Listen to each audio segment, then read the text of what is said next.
Starving and half-dead crossing the plains, a cowboy fed her and gave her a people to call her own. The mule smelled her before I did.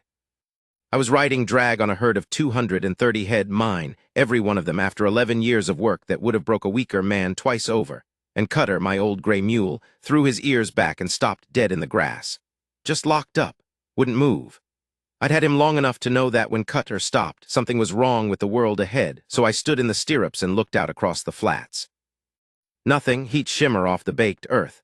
A buzzard working a slow circle maybe 2 miles southwest. The herd moving steady behind me, pushing dust. August on the plains, and the sun was the kind of thing you stopped naming because naming it didn't help. I nudged Cutter forward and he went, reluctant, ears never coming down. She was in a dry creek bed about a 1/4 mile off the trail. I almost missed her.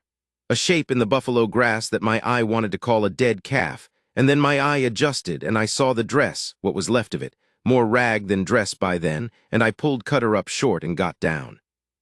I want you to understand what I saw.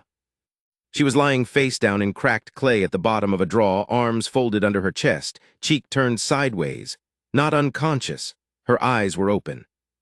She was watching me come down the bank toward her and she didn't move, and I think that told me more about the state she was in than anything else. A person who can move, moves. She wasn't moving. She was past moving. She was in that country on the other side of fear where you've given everything you had to giving up and there's nothing left even for that. Her lips were cracked through. Not just dry, split open, bled out, healed over dry again. Her hands where they curled under her face were scraped raw, the knuckles dark. She was thin in a way I'd only seen twice before in my life, and both times it was men who'd been lost in mountains for 6 weeks. I knelt down beside her and said something. I don't remember what, probably told her she was all right, which was a lie, but you say things, and she blinked at me. Her eyes were gray-green. That's the first particular I noticed about her face. I got my canteen off my hip and uncorked it one-handed and lifted her head with the other hand, careful, like she was something that could come apart. I let a little water touch her lips, and she made a sound, not a word, not a cry, just a sound low in her chest like a piece of machinery trying to start after a long winter. And then she drank. I pulled the canteen back after 3 swallows because I knew better than to let her have more. She tried to follow the canteen with her mouth, and that pulled at something in me that I don't have a plain word for. My trail cook, Pedo, was already riding down the bank by then. Pedo had eyes like a hawk, and I'd learned early to trust that he saw what I saw when I saw it. He got down without a word, and we looked at each other over the top of her, and had the kind of conversation men have without talking. How bad, Pedo said. 3-4 days without water, I said. More without food. Walking. I looked at her feet. The boots were gone. The bottoms of her feet were something I'm not going to describe in detail. Walking, I said. Pedo went back up the bank for his saddlebag, and I sat with her. She'd gone still again, that careful still of a person rationing what strength is left. I put my hand over hers. Her knuckles were still cold despite the heat, which didn't make sense and did at the same time, and I told her we were going to get her somewhere. She didn't answer, but she didn't pull her hand away either. That was the beginning of it. Right there in a dry creek bed with the August sun bearing down and my herd bawling somewhere behind me, and a woman I'd never seen before lying in cracked clay with nothing left. Her name was Marta Voss. I didn't find that out until the 2nd day. We made camp 2 hours earlier than I wanted to that evening, partly for her and partly because the herd was tired, and there was a decent stand of grama grass where I chose to stop. I had her in the wagon by then, Pedo's chuck wagon, which Pedo moved out of without being asked, setting his bedroll under the wagon like it was something he'd always done. We put her on the bunk in the back, and Pedo made broth from a bone he'd been saving, thin stuff but hot. She sat up to drink it. She had enough left in her for that, which told me she was tougher than she looked, which turned out to be a significant underestimation. I sat on the wagon's tailgate that evening and watched the light go out of the sky and listened to the herd settle. I had 4 drovers. Pedo, Webb, calls the horses, who was Cheyenne and about 50 years old and had ridden for me for 7 years, and a kid named Devereux who was maybe 19 and didn't talk much, which I counted in his favor. 4 men I trusted, a herd worth more than I could have told you at the start of that spring, and now a woman in Pedo's wagon who didn't have enough left in her to tell me her name. Webb came and stood beside the wagon and looked at me. Webb was from somewhere in Tennessee, face like old boot leather, and he had a way of asking things without asking them. "She say where she came from?" he said. "No. She alone out there. Looked that way." Webb was quiet for a minute, pulling at the corner of his mustache the way he did. "Wagon train," he said. "Maybe she's not from here. The dress is wrong, it's cut wrong for out here, too much cloth, too many buttons, back east somewhere." "Immigrant." "Maybe." Webb nodded and walked away, and that was all we said about it that night. I slept badly. Not from worry exactly, I wasn't a man who worried about things he couldn't fix, and I'd done what I could do, but from something else, something more like alertness, like a part of me was keeping an ear out. I'd felt that before when I had a sick animal in the herd, an animal that needed watching even through the dark. In the morning, she was sitting up. Not just sitting up in the bunk.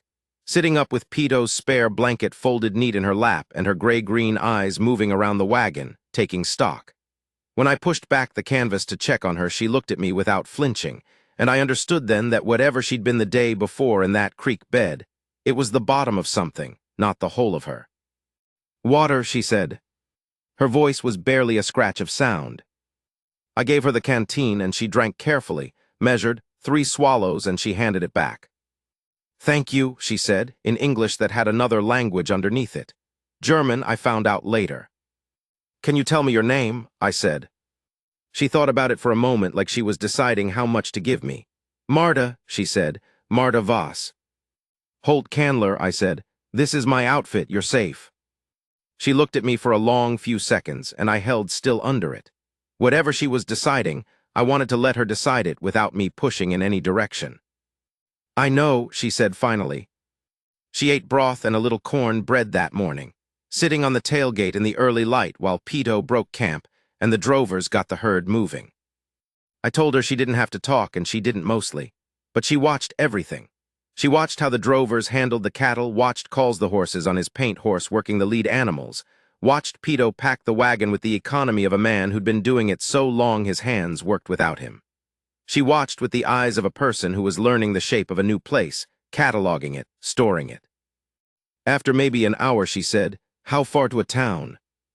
6 days hard riding, I said, 8 with the herd. She received this without expression. "Where are you taking the herd?" "Railhead at Dunbar, then back to my ranch." "Where is your ranch?" "South, 3 days south of Dunbar, give or take." She nodded slowly, looking out at the plains. "I have no money," she said. It wasn't an apology. It was a statement of a condition, like telling me the weather. "I didn't ask you for any," I said. She looked at me sidelong, not grateful, not suspicious exactly, more the way you look at something you're trying to read. "No," she said, "you didn't." She slept most of that day in the wagon. On the 3rd day she was walking, not all day, not fast, but walking on her own beside the wagon in the morning hours before the heat got serious. Her feet were wrapped in cloth Peto had cut from a spare shirt. She moved carefully, favoring the right foot a little more than the left. On the 4th day, I found out what had happened to her. She told it in pieces, not because she was reluctant, but because that seemed to be how her mind worked, in pieces, set down side by side. A wagon train out of Missouri, 43 people, bound for the Oregon Territory, her husband among them. Klaus Voss, a carpenter by trade, a careful man, she said, careful and quiet, and then she paused and I didn't say anything. He'd died of fever 3 weeks out from the last fort. She'd gone on with the train because there was nothing to go back to. Germany was finished for her. She'd left with Klaus, and there was no Germany without Klaus, by which she seemed to mean not the country but the life. So she went on. The wagon train had split at the river crossing, argument over which route, and the faction she was with had gone the southern way and found it worse than anyone expected: bad water. Then no water. Then a Comanche raid that wasn't a large raiding party but didn't have to be, not with a group down to 20 people and half the men already sick. They'd lost 4 men in the raid and the rest scattered. She didn't know where the others went. She'd run into the grass and kept going west, thinking west was where she needed to go, until the water ran out, and then she kept going because stopping seemed like the same thing as dying, and she hadn't decided yet if that was acceptable. That was how she put it. She hadn't decided yet if dying was acceptable. I rode beside the wagon for a while after she said that, not speaking. The plain ran out ahead of us, flat and bleached, the sky pressing down. I thought about what it took to walk on cracked clay with no boots and no water and no one, heading west because west was the only direction that had any meaning, having not yet decided if dying was acceptable. "You made the right decision," I said finally. She looked at me. "I didn't make any decision," she said. "You found me." "Same thing," I said. She was quiet for a bit and then she said, "Is it?" Not a question, something she was turning over. "I want to tell you about the country we were moving through, because the country matters. The plains in August are their own kind of beautiful and their own kind of merciless, and the two things are not separate. The grass runs out in every direction, and the sky is something you can get lost in if you let yourself look too long. There's a silence out there that isn't empty, it's full of wind and insect and the far sound of the herd, but it asks something of you.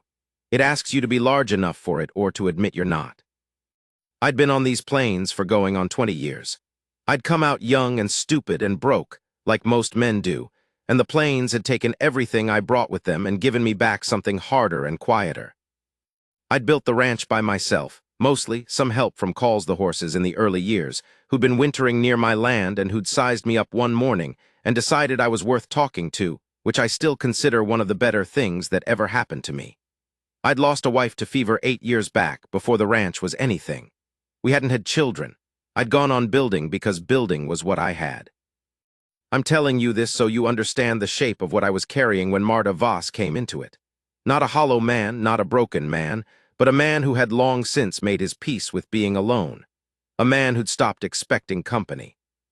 By the 5th day, she was walking most of the morning and helping Pito in small ways, handing things, holding things, the kind of help that isn't much but adds up. Pito received this without comment, which for Pito was high praise. On the 6th day, she walked to where Calls the horses had stopped his paint horse on a rise and looked out at the horizon, and I watched her say something to him that I couldn't hear from where I was, and watched Calls the horses turn to look at her with the careful attention he gave to things he found worth attending to.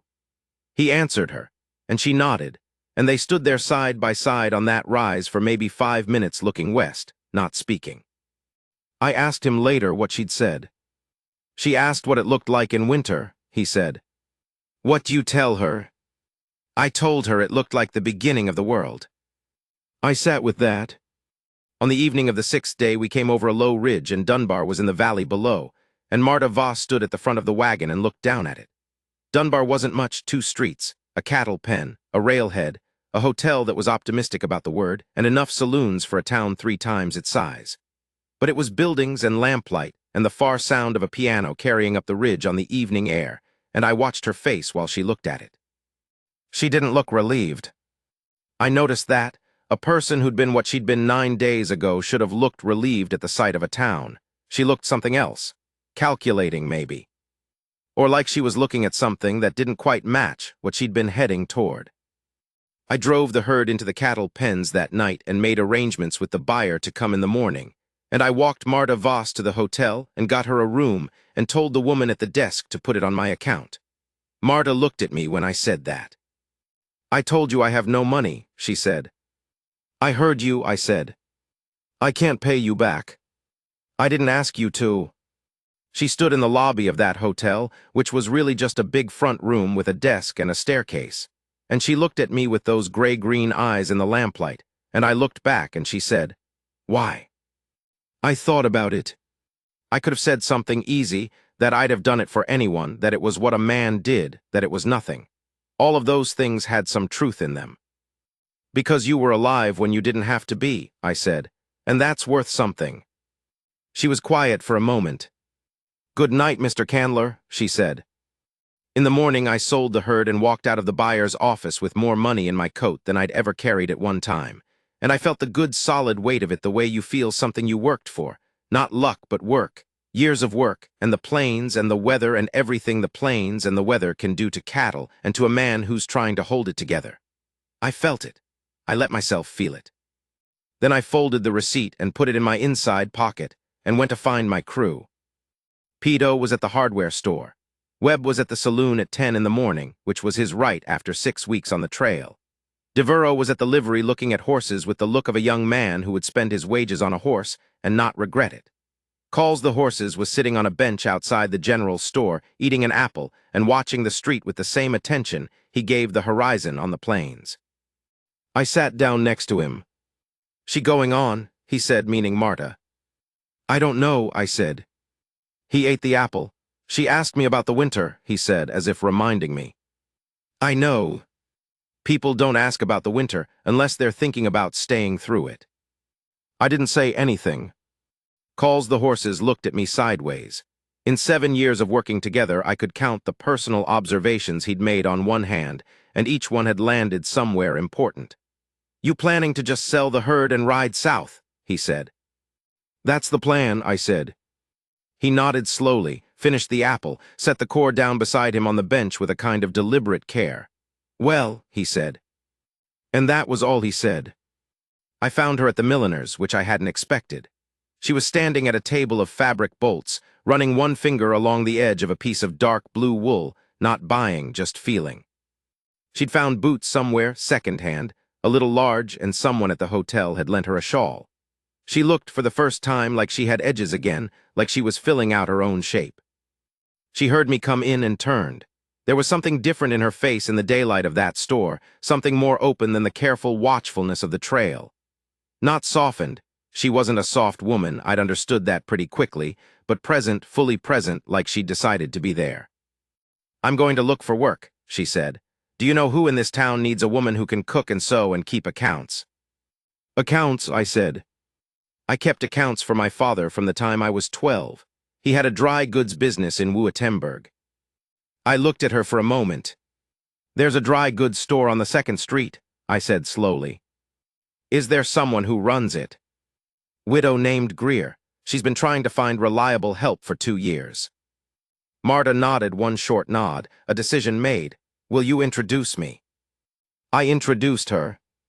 Mrs. Greer was a small, fierce woman of about 60 who'd been running that store since her husband died, and who had very specific opinions about everything.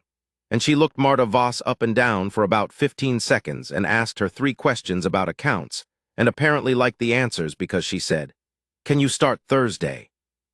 Marta said yes.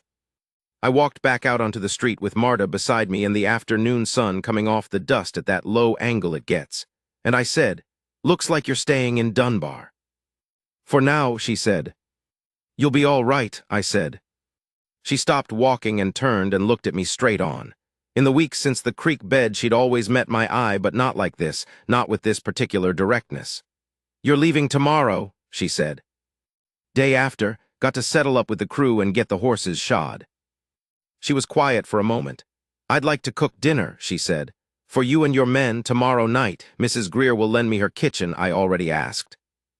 "You don't have to." "I know I don't have to," she said, with a patience that had a small amount of steel in it. "I want to." "There's a difference, Mr. Candler." I said yes. She cooked venison stew and corn bread, and something with dried apples that Pito declared the finest thing he'd eaten in a year, which from Pito was a substantial statement.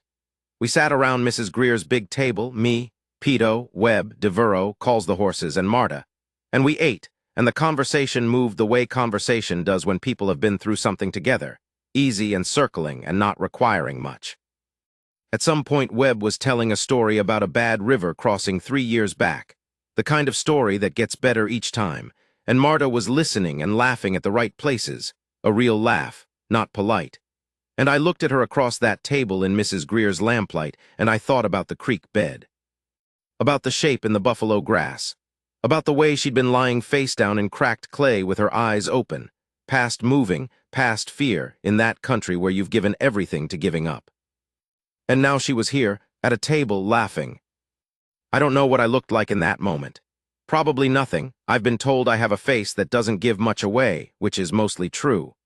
But something settled in me, looking at her, something that had been sitting slightly askew since we'd pulled out of that creek bed 9 days ago and now found its right position. After dinner, when the men had gone, Pito to the wagon, Webb and Devereaux back to the saloon, Calls the Horses to wherever Calls the Horses went in towns, which I'd never asked and he'd never told. I helped Marta wash up and she let me, neither of us talking much. When we were done, she dried her hands on a dish towel and turned to me. "Can I ask you something?" she said. "Go ahead." "When you found me," she looked down at the dish towel in her hands for a moment, then back up. Did you stop because you had to, or because you chose to? I thought about the mule, about Cutter throwing his ears back, about standing in the stirrups and looking out across the flats. Cutter stopped, I said. My mule, he smelled you, I think, or heard something. He stopped and I went a look. She considered this, so it was the mule. The mule pointed, I went, that part was a choice. She was quiet. The lamp on Mrs. Greer's table threw warm light across the side of her face, and the store beyond the kitchen doorway was dark and full of shadow. And outside the street was quieter now, just the far piano from the saloon and a dog somewhere and the wind that never fully stopped. Klaus would have stopped, she said, not sad exactly, something more like a statement of who he had been. He was that kind of man. What kind is that? I said. She looked at me, the kind who goes to look. I stood at the table and I didn't say anything for a moment. You don't have to fill every silence. Thank you for dinner, I said. Thank you for finding me, she said. I rode out 2 days later, south, with my crew and the empty-handed horses and enough money to do the things I'd been planning to do to the ranch. A new barn, better fencing on the north pasture, maybe a second water source if the well digger could find anything promising. I had a list in my head the way I usually did writing home, practical things, things that needed doing, the ranch always needing something and that never feeling like a burden. Somewhere around midday of the second day, I stopped on a rise and looked back north, for no good reason except that I did. Nothing there, just the plains running out. I rode on. I went back to Dunbar 6 weeks later for supplies. That was the practical reason. Dunbar wasn't the closest supply point to my ranch, but it had the better quality goods, and Mrs. Greer's dry goods store in particular had what I needed. Certain things I'd been ordering from back east that she'd agreed to carry. Marta was behind the counter when I walked in. She was in the middle of a transaction with a homesteader's wife, talking through the grade of a piece of cloth, and she didn't see me come in, or if she did she gave no sign, and I stood and waited and looked around the store. She'd reorganized the shelves since the last time I'd been in, which was before the cattle drive, and they were better organized, more logical. I could see that immediately. When the homesteader's wife left, Marta looked at me. Mr. Candler, she said. Mrs. Voss. She'd gained weight. 6 weeks of regular meals and she looked like herself again, whoever herself was. I was only beginning to have a sense of it. She wore her dark hair pulled back and there was a small ink stain on the side of her right hand, near the thumb, which I noticed because I noticed details. Did you find what you needed? She said. Meaning, at the ranch the summer, however the work had gone. Mostly, I said. New barn's up, north fence is done. Well digger says there's water 30 feet below the south field if we want to dig for it. She listened to this with what seemed like genuine attention. And do you want to dig for it? Thinking about it, I said. Second water source changes what you can do with that pasture, more flexibility. She nodded. What do you run? Just cattle. Cattle and horses. I train horses some. Sell to the army, sometimes to ranchers who need something with more sense than average. Do horses have more or less sense than mules? Different kind of sense, I said. Mules have better judgment, horses have more ambition. The corner of her mouth moved, not quite a smile but close to it. Is that a good combination, ambition and judgment? Depends on the day, I said. I bought what I'd come for. At the door I turned. She was already back to the accounts book, pen in hand, and she looked up when she felt me turn. Good to see you're settled, I said. I'm not sure I'm settled, she said. I'm placed for now. I thought about that distinction all the way home. I came back in November, then December. I wasn't inventing reasons, but I wasn't not inventing them either. There were things I needed from Dunbar, and there were things I could have gotten closer but chose not to, and I understood what that meant and didn't say anything about it, not even to myself. In December, there was a bad ice storm the third night I was in Dunbar. I hadn't planned to stay 3 nights, but the road south was ice, and the horses needed the rest anyway. I ate dinner at the hotel. Where else was there in Dunbar in December? And Marta was there. She boarded there still. And we ended up at the same table because there were only 2 tables and the other was taken by 3 men playing cards. And we talked through 3 hours and 2 cups of coffee until the girl who worked the dining room started blowing out the lamps. She talked about Wurtemberg that night. Her father's store and what it smelled like dried herbs and machine oil, and something else she couldn't name but would recognize anywhere. Her mother, who had died when Marta was 17, and who had been funny, she said, quickly funny in a way that surprised people because she looked so serious. Her brother, still there, still in the same town, by now probably married with children. She didn't know. They'd lost the thread of each other somehow in the long process of becoming people in different countries. "Do you miss it?" I said. She thought I missed the specific things, the particular smell of that store, the sound my mother made when she laughed, the particular light in November which is different from November light here. She paused. "I don't miss the general thing. The general thing had run out for me before I left." "Run out how?" "Klaus and I were leaving," she said. "That was the fact of it. Germany was the past and America was whatever it was going to be." She looked at her coffee. "I still think that. Even now. Even now being. Even now being this," she said, with a small gesture at the hotel dining room, the ice tapping at the window, the lamps going out one by one. We sat in the last light of the last lamp for a few minutes. The card players had gone. The girl who worked the dining room was somewhere in the back. "What do you want it to be?" I said, meaning America, meaning the future she'd been walking toward when I found her. She looked at me in that lamplight, and the look went on long enough that something shifted in it, became something more particular, less general.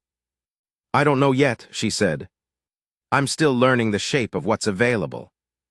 I went home the next morning and built the second water source, which I'd been putting off, and then put new floors in the main house, which needed doing but which I'd been putting off for longer. And I found myself standing in the front room one afternoon looking at what it was and thinking about what it could be. It wasn't a small house. I'd built it large because I'd intended it to be used that way back before the fever took my first wife, and I'd never changed it. 4 rooms, a kitchen with room in it, a front porch that looked south toward the hills. It sat in a cup of land where the wind broke. So in winter it was warmer than the open plain by 10 degrees at least, and in summer the hills to the south threw a long evening shadow across the yard. I stood there for a while, and then I went and put water on for coffee and thought about something else. In January I wrote her a letter. I'm not a man who writes letters easily. I write them slowly, the words coming out like pulling fence posts, one at a time, and this one took me 3 evenings. I have the letter still, somewhere in the back of a drawer, and I know what it says. It says that I've been thinking about our conversation in December, and about the question of what's available, and I think it would be worth talking about, because I believe there might be something available that neither of us has said plainly, and I would like to say it plainly if she's willing to hear it. Then I signed it Holt Candler and rode to town and posted it and rode home and didn't think about it after that, which is not entirely true, but it's what I told myself. Her answer came 12 days later, which was fast for the mail. It said, "I'm willing." That's all, 2 words, "I'm willing." I'm not going to tell you I stood in the yard and grinned like a fool, but I'm not going to tell you I didn't either. I rode to Dunbar in February. The road was hard and cold, and I didn't care. I went straight to Mrs. Greer's store and walked in, and Marta was behind the counter, and she looked up, and her face did a thing, a small thing, just a slight change around the eyes, that I'd been hoping to see without knowing I'd been hoping to see it. "Mr. Candler," she said. "I think we can probably get to first names," I said. "Holt then," she said. "Marta," I said. We stood there like 2 people who have said something they both know the weight of, and are taking a moment to let it settle. Then she said, "Mrs. Greer is out until noon." "I only need an hour," I said. So I talked and she listened, and then she talked and I listened, and it wasn't one of those conversations where either person is trying to persuade the other of something. It was more like 2 people laying out the practical shape of a thing they'd already decided, checking that the measurements matched. She would come in the spring, once she'd found Mrs. Greer a replacement she could trust. She was not a woman who left things in disorder behind her, she said, and I said I understood, and I did. She would need time to be certain, by which she didn't mean uncertain of me, but uncertain of the land, of whether her body could become a body that belonged to that particular land, because she'd seen the plains in August, and she'd been in Dunbar through a plains winter, and she knew what both were. "You've also seen it in between," I said, "in the fall going south from Dunbar." She hadn't, she'd only been in Dunbar. "It's different in September," I said. The grass turns, the light's different. She looked at me. Is that your argument, the grass and the light? It's not an argument, I said. It's a fact worth knowing. She was quiet for a moment. Then, what would I do at the ranch? Whatever you decided to do, I said. The books need someone. I've been keeping them myself and I make errors. The garden's been going to seed for 3 years because I don't have time for it. There's room. I paused. There's room for whatever you want to make of it. She looked at the counter for a moment, her finger tracing a small circle in the wood grain. Then she looked up. The house, she said. How big? 4 rooms, kitchen with room. Front porch looks south. Windows. East and west on the main room. South on the kitchen. She was quiet, calculating or imagining or both. I'll come in May, she said. She came in May. Calls the horses drove the wagon up to Dunbar to bring her back, which was his own decision, made without consulting me, and which I took as his opinion on the matter. Calls the horses did not do things that were pointless. He came back with Marta and 2 trunks and a crate of kitchen things she'd accumulated, and a seedling in a clay pot, wrapped in cloth, which she'd been growing from seed on her windowsill in Dunbar since January. I was in the yard when the wagon came down the road. Devereux was working on the water pump to the south field, and Peto was inside doing something with the stove, and Webb was somewhere on the north range. I stood in the yard and watched the wagon come, and I didn't do anything in particular, just stood. Marta climbed down from the wagon seat. She didn't wait for help. She just stepped down on her own, both feet in the yard dust, and she straightened and she looked at the house. She took her time with it. The porch, the east and west windows, the line of hills to the south throwing their long afternoon shadow. Then she looked at me. There's a thing that happens sometimes, in the plainest of moments, where you see the whole shape of something all at once. Not just what it is now, but what it's been and what it's going to be. I'd felt it standing over my first herd of cattle, a year into the ranch when I could see for the first time that it was actually going to work. I'd felt it the morning after my first wife died in the opposite direction, seeing the shape of absence, what it was going to ask of me. I felt it now, looking at Marta Voss standing in my yard with her feet in the dust, and her hand on the wagon wheel, and her gray-green eyes finding mine. Not a small thing, the whole shape of it. She crossed the yard to where I was standing, and she stopped in front of me, and she put her hand flat against my chest.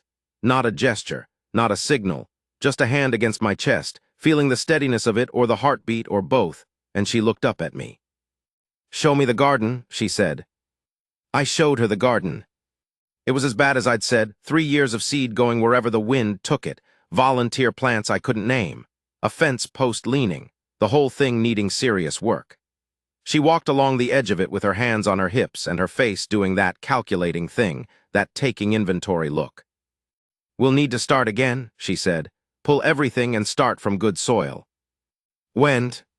"This week," she said, "before it gets hot." I looked at her. "All right," I said. We were married in June, in Dunbar, in the courthouse, because the preacher was particular about things Marta wasn't interested in being particular about, and it was short and plain and exactly right. Calls the horses stood up with us, which was his decision, made the morning of, announced with no preamble. Peto made the food for the dinner after. Webb and Devereux sat at the table and ate and didn't make speeches, which was also exactly right. I keep coming back to certain things from that first year, not the large moments, the small ones. The sound she made in the morning before full light, moving in the kitchen. The weight of her in the bed at night when the wind moved along the outside of the house and the lamp was out. The seedling she'd brought from Dunbar, which turned out to be a lavender plant, which she put in the garden in the best-lit corner, which grew.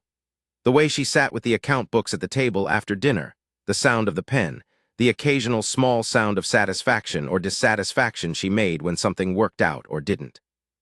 The garden by September was something. Not finished, she said it wouldn't be finished for 3 years probably, but it was something. She came out one September evening in the long light and stood at the edge of it, and I came out behind her and stood beside her, and we looked at it together. The lavender going silver-gray in the late light, the kitchen herbs in their rows, the tall beans, the squash going yellow and round. The hills to the south had their September color on them, which I'd told her about in Dunbar in February, and the light was the September light doing what it did. She put her arm through mine.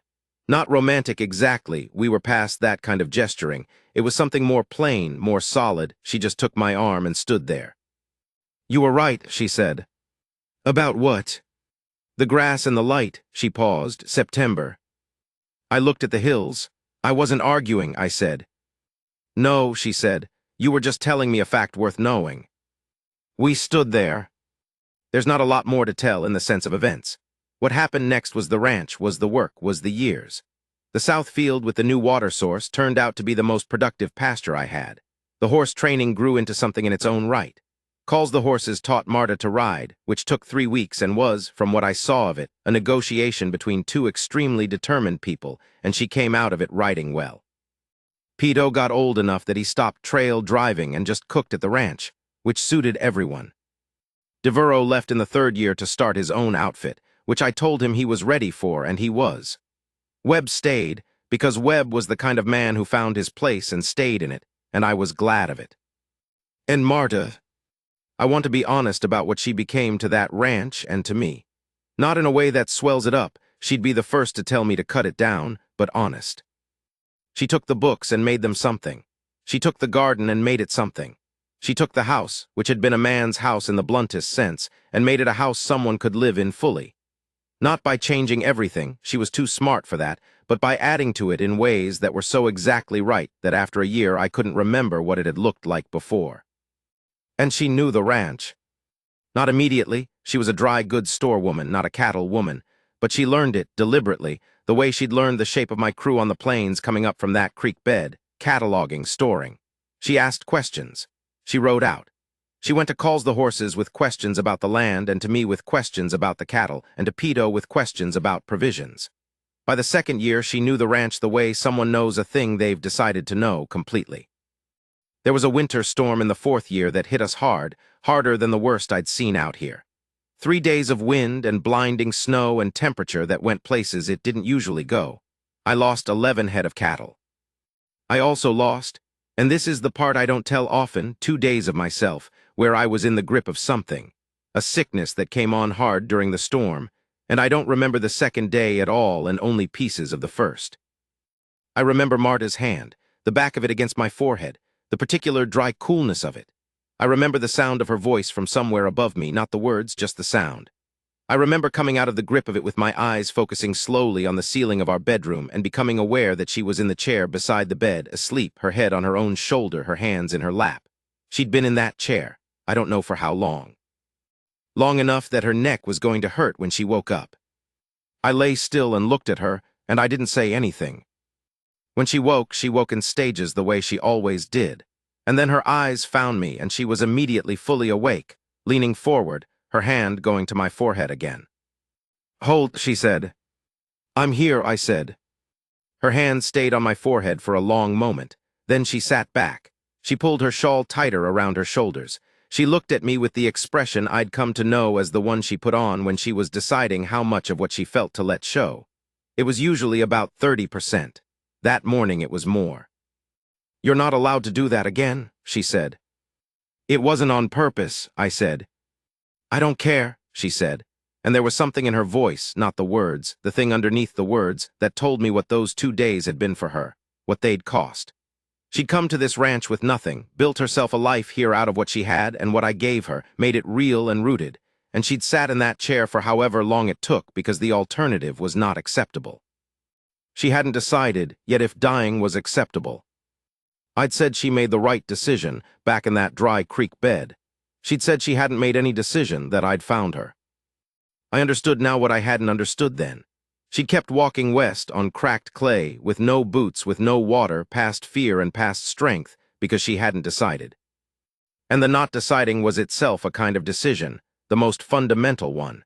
You keep moving until something stops you, and if what stops you is the right thing, you recognize it. Cutter had smelled her. I'd gone to look, she'd looked back. All of it, every piece of it, had been necessary. I held out my hand, and she looked at it for a moment, and then she took it, both of her hands around mine, and we sat like that while the wind worked at the corners of the house, and the light came up pale and cold at the window. The storm broke that afternoon. In the spring, when the ground thawed and softened and the grass came in that new green it gets for about 2 weeks before turning to its working color, Marta stood on the porch in the morning with her coffee and looked out south toward the hills. I came out behind her and stood beside her. The lavender in the garden was sending up its early shoots. The south field was green in the early light. Somewhere in the barn something moved, one of the horses, a slow sound of a large animal settling. She leaned into my side just slightly, just her shoulder against my arm, and I put my arm around her and we stood there. She had people, she had land. She had her name on the deed beside mine, which I'd done in the 3rd year, which she'd looked at when I handed her the paper, and then looked at me with those gray-green eyes and not said anything for a long moment. "This is your ranch," she'd said. "It's yours now too," I said. She looked at the paper. "That's a serious thing," she said. "Yes," I said. She nodded once, the way she decided things, and she signed her name, and that was that. She had a people to call her own. Calls the horses, who greeted her the same way every morning, a nod that contained more than it looked like. Pedo, who had opinions about her cooking that he expressed indirectly through complimenting certain things and not others. Webb, who called her Mrs. Candler with a formality that was his form of respect and never varied. Devereux, who came back twice a year and always brought something for the kitchen. Mrs. Greer in Dunbar, who wrote letters. Her brother in Germany, who she'd written to and who had written back, and whatever that would become or not become. And me. She had me. I'm an old man now, and I don't apologize for saying that what I gave her was worth giving. I'd spent years building something out here on the plains, building it with my hands and my back and more bad weather than I care to think about, and by the time Cutter stopped in that creek bed, I had something real to give, a place, a work, a life that was solid and rooted. What she gave me was something I'd stopped counting on. Someone who chose the thing I'd built, and the man who'd built it, chose it clear-eyed, knowing the winters and the distance and the work, and stayed. That's not nothing. That's the whole thing, actually. The hills to the south still throw their long shadow in the evening. The lavender's been divided and divided again over the years, and it's taken up the whole corner of the garden now, more than she planned. In late summer, when the wind comes out of the south, it carries that smell to the porch, and I'll be sitting out there, and it comes, and I think of her walking along that garden edge the first time she saw it, hands on her hips, saying we'd need to start again. We started again. That's the whole of it.